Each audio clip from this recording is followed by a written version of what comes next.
एक छोटे से गांव में, जहां पहाड़ियां चारों तरफ से घिरी हुई थीं और जंगल की घनी छाया हमेशा घरों पर मंडराती रहती थी, वहां रहते थे रामलाल और उसकी पत्नी सरिता। गांव का नाम था कालपुर, जो अपनी पुरानी हवेलियों और भूतिया कहानियों के लिए मशहूर था। रामलाल एक साधारण किसान था, जो दिन भर खेतों में काम करता और शाम को घर लौटकर थकान मिटाता। सरिता घर संभालती, लेकिन उनकी जिंदगी में एक कमी थी, बच्चे की। शादी के 10 साल हो चुके थे, लेकिन कोई संतान नहीं हुई। गांव वाले अक्सर उन्हें ताने मारते, कहते कि शायद कोई श्राप है। एक रात, जब बारिश जोरों से हो रही थी और बिजली की चमक से पूरा गांव रोशन हो जाता था, रामलाल को बाहर से एक अजीब सी आवाज़ सुनाई दी। वो हंसी की आवाज़ थी, लेकिन ऐसी हंसी जो बच्चे की लगती थी, मगर डरावनी। वो हंसी काली रात में गूंज रही थी, जैसे कोई बच्चा खेल रहा हो, लेकिन उसमें एक खोखलापन था। रामलाल ने सरिता को जगाया, सुनो, बाहर कोई बच्चा हंस रहा है। सरिता ने कान लगाए, लेकिन कुछ नहीं सुना। तुम्हें भ्रम हो रहा है, सो जाओ, उसने कहा। लेकिन रामलाल को नींद नहीं आई। अगली सुबह, जब वो खेत जा रहा था, तो रास्ते में उसे एक छोटा सा बच्चा दिखा। बच्चा काला कलूटा था, उसके कपड़े फटे हुए, और वो हंस रहा था। लेकिन उसकी आंखें आंखें पूरी तरह सफ़ेद थीं, जैसे कोई आत्मा हो। रामलाल डर गया और भागा। दिन बीतते गए, लेकिन वो हंसी रुक नहीं रही थी। हर रात, ठीक आधी रात को, वो हंसी शुरू हो जाती। गांव वाले भी अब सुनने लगे थे। बूढ़े लोग कहते, ये तो काला हंसता बच्चा है। सालों पहले इस गांव में एक बच्चा था, जिसका नाम था कालू। वो हमेशा हंसता रहता था, लेकिन एक दिन जंगल में खो गया। कहते हैं, उसकी आत्मा अब भटकती है, और जो भी उसे देखता है, उसकी जिंदगी में अंधेरा छा जाता है। रामलाल ने ये कहानी सुनी तो मन ही मन डर गया, लेकिन सरिता को कुछ नहीं बताया। एक शाम, सरिता घर में अकेली थी। बाहर बारिश हो रही थी। अचानक दरवाजे पर दस्तक हुई। उसने दरवाजा खोला तो वही बच्चा खड़ा था।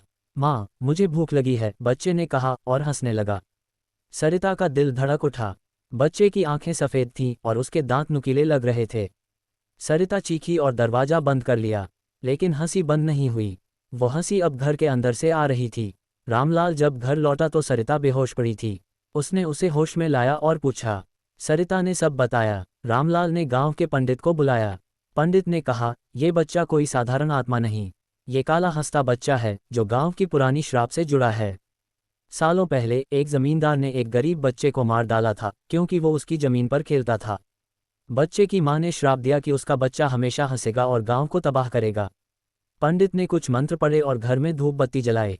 उस रात हंसी नहीं सुनाई दी। रामलाल और सरिता ने राहत की सांस ली। लेकिन अगली रात हंसी फिर शुरू हो गई, इस बार और जोर से। अब बच्चा सपनों में आने लगा। सरिता को सपने में बच्चा दिखता, जो कहता, माँ, मुझे अपना बच्चा बना लो। रामलाल को लगता कि बच्चा उसके खेतों में घूम रहा है। गांव में अफवाह फैल गई। लोग घरों में बंद रहने लगे। एक दिन रामलाल जंगल गया लकड़ियां लाने। वहां उसे बच्चा मिला, जो पेड़ के पीछे से हंस रहा था। तू कौन है? रामलाल ने पूछा। बच्चे ने कहा, मैं काला हूँ, हंसता हूँ। तुम्हारी जिंदगी में अंधेरा लाऊंगा। रामलाल ने उसे पकड़ने की कोशिश की, लेकिन बच्चा गायब हो गया। घर लौटकर रामलाल बीमार पड़ गया। सरिता ने डॉक्टर बुलाया, लेकिन डॉक्टर ने कहा, ये कोई बीमारी नहीं, कोई मानसिक तनाव है। लेकिन रामलाल जानता था कि ये बच्चे का श्राप है। एक रात सरिता ने बच्चे को घर में देखा। बच्चा बिस्तर के नीचे छुपा था और हंस रहा था। सरिता ने लाठी उठाई, लेकिन बच्चा गायब। अब हंसी हर समय सुनाई देने लगी, दिन में भी। पंडित ने फिर से पूजा की। इस बार उन्होंने एक यज्ञ किया। यज्ञ के दौरान हंसी और जोर से गूंजी। अचानक आग में से एक काली छाया निकली, जो बच्चे की थी। बच्चा हंसते हुए बोला, मुझे शांति नहीं मिलेगी जब तक मुझे एक नया शरीर नहीं मिलता। पंडित डर गए और भागे। रामलाल और सरिता अब डर के साए में जी रहे थे। सरिता को लगने लगा कि वो गर्भवती है। डॉक्टर ने पुष्टि की, लेकिन सरिता डर रही थी, कहीं ये बच्चा वही तो नहीं। रातें अब और डरावनी हो गईं। हंसी अब सरिता के पेट से आने लगी। रामलाल चीख उठा, क्या ये श्राप सच हो रहा था? सरिता की गर्भावस्था के साथ ही गांव में अजीब घटनाएं बढ़ गईं। लोग कहते कि काला हंसता बच्चा अब सरिता के घर में बस गया है। रामलाल हर रात जागता रहता, सरिता को देखता। सरिता के सपनों में बच्चा आता और कहता, माँ, मैं आ रहा हूँ। उसकी हंसी अब सरिता के अंदर से गूंजती। डॉक्टर कहते कि सब सामान्य है, लेकिन रामलाल जानता था कि ये सामान्य नहीं। एक दिन रामलाल ने गांव के बूढ़े बुजुर्ग से बात की।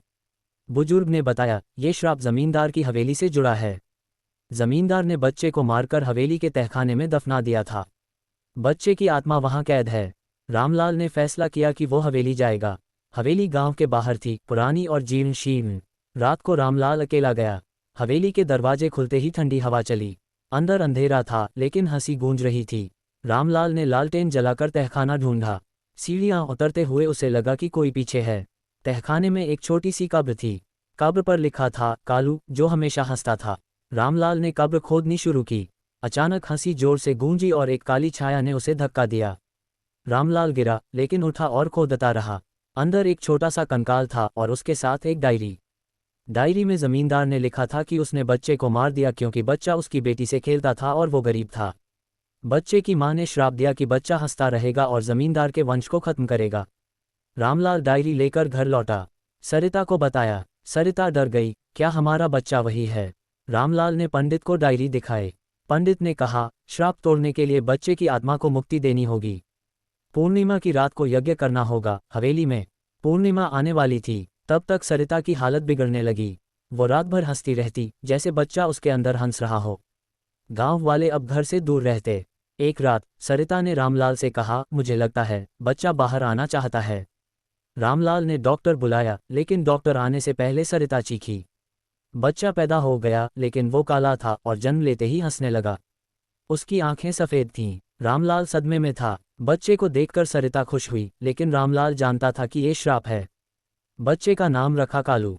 लेकिन बच्चा सामान्य नहीं था। वो हमेशा हंसता रहता और रात को घर में अजीब आवाज़ें आतीं। गांव वाले कहते, श्राप सच हो गया। रामलाल ने पंडित के साथ योजना बनाई। पूर्णिमा की रात वो हवेली गए। यज्ञ शुरू किया। आग जलते ही हंसी गूंजी। बच्चे की छाया दिखी। पंडित मंत्र पढ़ते रहे। अचानक हवा तेज हुई और छाया यज्ञ की आग में समा गई। हंसी रुक गई। रामलाल घर लौटा तो बच्चा सामान्य लग रहा था। आंखें काली हो गई थीं। सरिता खुश थी, लेकिन अगली रात हंसी फिर शुरू हो गई। इस बार बच्चे के मुंह से। रामलाल समझ गया कि श्राप नहीं टूटा। रामलाल ने डायरी फिर पढ़ी। उसमें लिखा था कि श्राप तभी टूटेगा जब जमींदार का वंश माफी मांगे। रामलाल जमींदार का दूर का रिश्तेदार था। उसने फैसला किया कि वो बच्चे की मां की कब्र ढूंढेगा। जंगल में खोजा, एक पुरानी कब्र मिली। वहां माफी मांगी, लेकिन कुछ नहीं हुआ। घर लौटकर देखा तो सरिता गायब थी। बच्चा हंस रहा था। सरिता जंगल में मिली, बेहोश। उसने बताया कि बच्चा उसे बुला रहा था। अब बच्चा बड़ा होने लगा, लेकिन उसकी हंसी डरावनी थी। गांव में मौतें होने लगीं। लोग कहते कि बच्चा रात को घूमता है और लोगों को मारता है। रामलाल ने बच्चे को बांधा, लेकिन वो गायब हो जाता। पंडित ने कहा, ये बच्चा आत्मा है, शरीर नहीं। रामलाल अब हार मानने लगा। कालू अब 2 साल का हो चुका था, लेकिन वो साधारण बच्चा नहीं था। दिन में वो खेलता, लेकिन रात को उसकी आंखें सफ़ेद हो जाती और वो हंसता। सरिता उसे प्यार करती, लेकिन रामलाल डरता। गांव में अब डर का माहौल था। लोग रात को बाहर नहीं निकलते। एक दिन गांव के सरपंच ने मीटिंग बुलाई। ये बच्चा गांव के लिए खतरा है, इसे बाहर निकालो। रामलाल ने विरोध किया, लेकिन सरिता रो पड़ी। रात को बच्चा गायब हो गया। सुबह जंगल में मिला, एक मरे हुए जानवर के पास हंसते हुए। रामलाल समझ गया कि बच्चा खून का प्यासा है। रामलाल ने एक तांत्रिक को बुलाया। तांत्रिक ने कहा, ये आत्मा पुरानी है, इसे बांधने के लिए विशेष विधि करनी होगी। तांत्रिक ने घर में एक मंडल बनाया, बच्चे को बीच में बिठाया। मंत्र पढ़े। बच्चा चीखा, लेकिन हंसा भी। अचानक कमरे में अंधेरा छा गया। तांत्रिक की आंखें बाहर निकल आईं और वो मर गया। बच्चा हंसते हुए बोला, कोई मुझे नहीं रोक सकता। रामलाल और सरिता भागे। अब बच्चा घर में राज करने लगा। वो रात को दरवाजे खोलता और बाहर से आवाजें आतीं। सरिता को लगता कि बच्चा उसका है, लेकिन रामलाल जानता था कि नहीं। एक रात रामलाल को सपना आया। सपने में बच्चे की मां आई, मेरे बच्चे को मुक्ति दो। जमींदार की हवेली में छिपा है रहस्य। रामलाल फिर हवेली गया। वहां तहखाने में एक गुप्त कमरा मिला। अंदर एक किताब थी, श्राप की। किताब में लिखा था कि श्राप तभी टूटेगा जब कोई निर्दोष खून बहाए। रामलाल डर गया। घर लौटकर सरिता को बताया। सरिता ने कहा, मैं अपना खून दूंगी, लेकिन रामलाल ने मना किया। अगली रात बच्चा सरिता पर हमला कर दिया। सरिता घायल हो गई। रामलाल ने बच्चे को पकड़ा, लेकिन बच्चा गायब।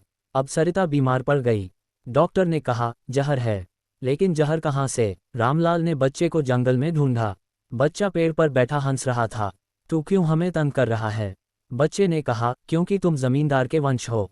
रामलाल ने माफी मांगी। बच्चा बोला, माफी से नहीं, बलिदान से। रामलाल घर लौटा। सरिता अब मरने वाली थी। रात को बच्चा आया सरिता के पास। सरिता ने उसे गले लगाया और बच्चा गायब हो गया। सुबह सरिता मर चुकी थी। रामलाल रोया, लेकिन हंसी रुक नहीं। अब बच्चा रामलाल के साथ रहने लगा। रामलाल पागल होने लगा। गांव वाले उसे अकेला छोड़ गए। एक दिन रामलाल ने फैसला किया कि वो खुद बलिदान देगा। हवेली गया, किताब पढ़ी, बलिदान की विधि की, लेकिन जैसे ही शुरू किया बच्चा आया और हंसने लगा। रामलाल अब अकेला था। सरिता चली गई, गांव वाले दूर, बच्चा हर समय उसके साथ। दिन रात हंसी गूंजती। रामलाल ने किताब से विधि सीखी। पूर्णिमा की रात हवेली में यज्ञ। वो अकेला गया, आग जलाई, मंत्र पढ़े। बच्चा आया छाया बनकर। तू मुझे नहीं मार सकता, बच्चा बोला। लेकिन रामलाल ने जारी रखा। अचानक आग में से सरिता की छाया निकली। रामलाल, बच्चे को प्यार दो, सरिता बोली। रामलाल रुका, बच्चे को गले लगाया। बच्चा रोने लगा, हंसी रुक गई, बच्चा गायब हो गया। रामलाल घर लौटा, शांति थी। लेकिन अगली रात हंसी फिर शुरू। इस बार गांव के दूसरे घर से श्राप फैल रहा था। रामलाल समझ गया कि श्राप खत्म नहीं हुआ। वो किताब फिर पढ़ने गया। किताब में लिखा था कि सारे वंश का अंत होना चाहिए। रामलाल अंतिम था, उसने खुद को मारने का फैसला किया। लेकिन इससे पहले गांव वालों को चेतावनी दी। कोई नहीं माना। रात को बच्चा आया रामलाल के सपने में। तू मर जाएगा, बच्चा बोला। रामलाल जागा, बच्चा बिस्तर पर था। रामलाल ने चाकू उठाया, लेकिन बच्चे पर नहीं, खुद पर। खून बहा, बच्चा हंसते हुए गायब। सुबह रामलाल मरा मिला। गांव में शांति। लेकिन सालों बाद एक नया परिवार आया। रात को हंसी सुनाई दी। श्राप जारी था, कहानी खत्म नहीं हुई। नया परिवार, रवि और मीना, बच्चे के साथ। रात को हंसी। मीना ने देखा काला बच्चा। श्राप फिर शुरू। गांव वाले चुप। कहानी दोहराई जाती। काला हंसता बच्चा अमर था। डर हमेशा रहेगा। रातें अंधेरी, हंसी गूंजती। कोई मुक्ति नहीं।